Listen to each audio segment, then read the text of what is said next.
Salam sejahtera untuk kita semua. Selamat datang dalam perkuliahan Analisis Farmasi Dasar di Fakultas Farmasi Universitas Indonesia. Bersama saya Taufik Indra Rukmana. Pada perkuliahan kali ini, kita akan membahas tentang sistem pemisahan meliputi distilasi, sublimasi, rekristalisasi, dan ekstraksi.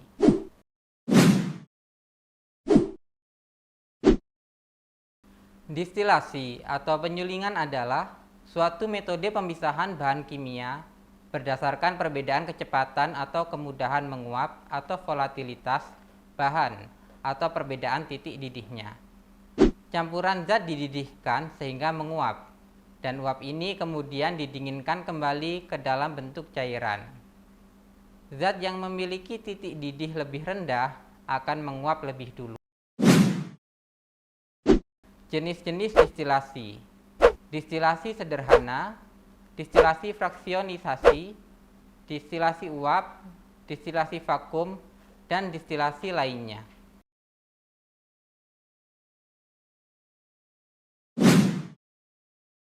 Distilasi sederhana dan kegunaannya. Dasar pemisahan distilasi sederhana adalah memisahkan komponen-komponen cair dengan perbedaan titik didih yang jauh, lebih dari 25 derajat Celcius. Jika campuran dipanaskan, maka komponen yang titik didihnya lebih rendah akan menguap lebih dulu. Yang kedua, salah satu komponen bersifat volatil atau mudah menguap. Komponen yang volatil dipisahkan dengan menguapkannya. Distilasi ini dilakukan pada tekanan atmosfer. Kegunaannya adalah untuk memisahkan campuran air dan alkohol. Berikut adalah rangkaian alat distilasi sederhana.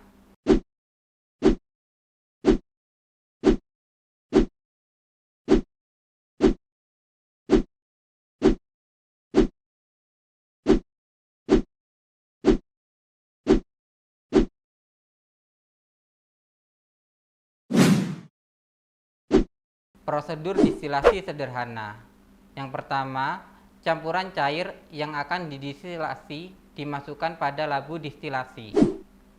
Kemudian tambahkan batu didih atau alat pemutar untuk mempercepat proses pendidihan sampel, yaitu dengan menahan tekanan, menekan gelembung panas pada sampel, serta menyebarkan panas yang ada ke seluruh bagian sampel. Lalu, rangkai alat distilasi sederhana sebagaimana di samping. Atur suhu pemanas sesuai titik didih komponen yang ingin dipisahkan. Komponen dengan titik didih lebih rendah atau yang bersifat volatil mudah menguap akan menguap terlebih dahulu, dan uapnya akan naik ke atas menuju kondensor. Uap akan mengembun ketika melewati kondensor dan menjadi cair kembali. Cairan hasil pengembunan akan mengalir dan menetes ke dalam labu distilat. Selanjutnya, distilasi fraksionisasi. Dasar pemisahannya adalah memisahkan lebih dari dua komponen cair dari larutan berdasarkan perbedaan titik didihnya, terutama yang perbedaan titik didihnya kurang dari 25 derajat Celcius, menggunakan kolom fraksionasi. Distilasi ini dilakukan pada tekanan atmosfer atau dengan tekanan rendah. Pemanasan di kolom fraksionasi terjadi secara bertahap dengan suhu yang berbeda-beda pada setiap platnya, menghasilkan fraksi-fraksi yang berbeda tergantung kerapatan relatif dari uapnya. Uap yang lebih ringan akan menuju kolom yang lebih atas. Kegunaannya yaitu pada industri minyak mentah untuk memisahkan komponen-komponen dalam minyak mentah. Berikutnya yaitu distilasi uap.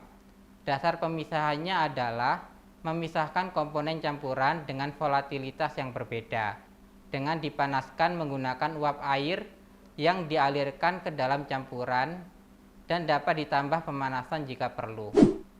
Distilasi uap dapat digunakan pada campuran senyawa yang tidak larut dalam air, tidak tahan panas, atau memiliki titik didih lebih tinggi dari 200 derajat Celcius. Distilasi ini dilakukan pada tekanan atmosfer. Uap dari komponen volatil akan naik ke atas bersama uap air menuju ke kondensor dan masuk ke labu distilat, membentuk lapisan minyak dan air yang tidak bercampur. Sedangkan komponen non-volatil akan tertinggal di labu distilasi. Kegunaan distilasi uap untuk mengekstrak produk bahan alam seperti minyak eukaliptus dari eukaliptus, minyak sitrus dari lemon atau jeruk, dan untuk ekstraksi minyak parfum dari tumbuhan. Selanjutnya adalah distilasi vakum. Dasar pemisahannya yaitu memisahkan komponen campuran dengan titik didih yang berbeda yang dilakukan pada tekanan yang lebih rendah dengan menggunakan pompa vakum atau aspirator sebagai penurun tekanan. Distilasi vakum digunakan untuk menghemat waktu dan energi, atau jika senyawa tidak stabil atau terdekomposisi sebelum titik didihnya, atau jika campuran memiliki titik didih di atas 150 derajat Celcius. Distilasi vakum dilakukan pada tekanan yang lebih rendah yang menyebabkan terjadinya penurunan titik didih senyawa, sehingga disebut juga distilasi pada suhu rendah. Kegunaan distilasi vakum adalah isolasi, pengentalan, pengeringan senyawa menggunakan rotary evaporator, pemurnian minyak, serta permurnian air skala besar. Selanjutnya adalah sublimasi. Sublimasi adalah suatu proses yang mengubah zat langsung dari fase padat menjadi fase gas. Dasar pemisahannya adalah adanya perbedaan sifat fisika, yaitu sifat menyublim antara analit dengan pengotor. Analit yang memiliki sifat menyublim dapat dipisahkan dengan pengotor yang tidak memiliki sifat menyublim. Kegunaannya antara lain untuk pemurnian zat padat yang memiliki tekanan uap yang tinggi dan titik leleh yang tinggi dan memiliki sifat menyublim. Contohnya naftalena, kapur barus, dan iodium. Sublimasi dapat digunakan sebagai metode pemurnian bila senyawa dapat menguap tanpa meleleh terlebih dahulu. Senyawa dapat menguap dengan stabil tanpa mengalami dekomposisi. Uap senyawa dapat menghablur, mengkristal kembali dari gas menjadi padatan, dan pengotor yang ada tidak ikut mencublim. Prosedur sublimasi antara lain, yang pertama, campuran sampel diletakkan dalam cawan penguap. Tutup cawan penguap dengan kertas saring yang telah dilubangi kecil-kecil dan tutup lagi dengan corong kaca dengan posisi terbalik dan lehernya disumbat kertas. Campuran diuapkan menggunakan pemanas atau hot plate hingga seluruh sampel yang ingin dipisahkan sudah menguap. Kemudian amati serbuk atau kristal yang terbentuk pada kertas saring dan corong kaca. Berikutnya adalah rekristalisasi. Rekristalisasi adalah suatu proses melarutkan senyawa yang berbentuk kristal atau padatan dalam pelarut panas dan mengendapkannya menjadi bentuk kristal kembali dengan mendinginkan pelarut. Dasar pemisahannya adalah perbedaan kelarutan dalam pelarut panas dan dingin antara sampel dan pengotor.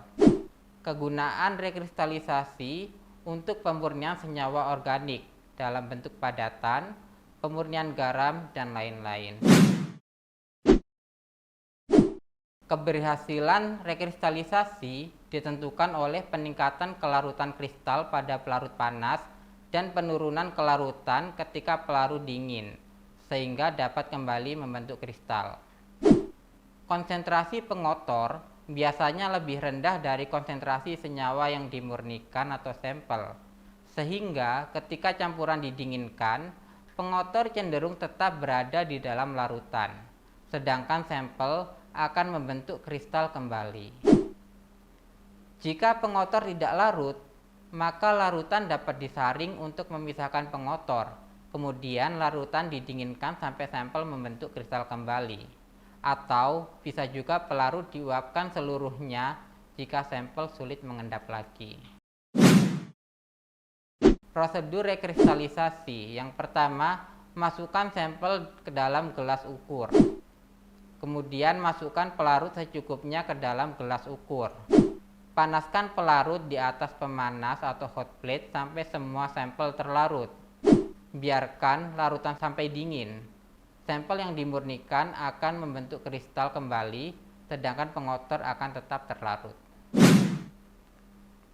Selanjutnya adalah ekstraksi. Ekstraksi adalah teknik yang digunakan untuk pemisahan secara selektif suatu komponen dalam campuran. Contoh, senyawa organik yang tidak larut air dapat dipisahkan dengan ekstraksi menggunakan pelarut organik. Ekstraksi seringkali merupakan langkah awal untuk isolasi dan pemurnian senyawa hasil reaksi sintesis organik. Ada ekstraksi padat cair yang merupakan proses pemisahan senyawa zat terlarut dari matriks padat dengan melarutkannya menggunakan pelarut yang sesuai. Teknik ini sering digunakan untuk mengambil senyawa aktif yang terdapat pada bahan alam.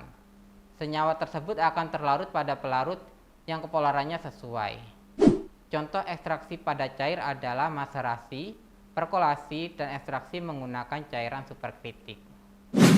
Selanjutnya ada ekstraksi cair-cair, yang merupakan proses pemisahan suatu zat berdasarkan distribusi senyawa zat terlarut dalam dua cairan yang tidak saling bercampur.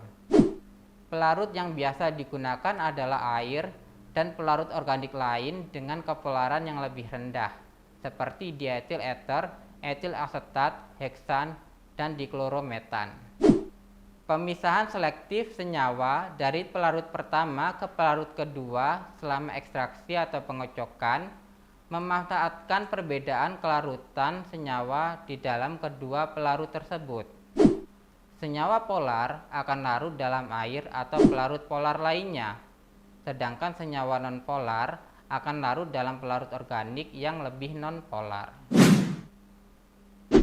Hal-hal yang perlu diperhatikan dalam ekstraksi cair-cair. Yang pertama, massa jenis pelarut yang digunakan untuk ekstraksi, suhu campuran ekstraksi, membuka tutup corong pisah sesekali, mencegah terjadinya emulsi, kandungan senyawa asam dan basa pada fase air, dan meningkatkan efisiensi ekstraksi dengan salting out.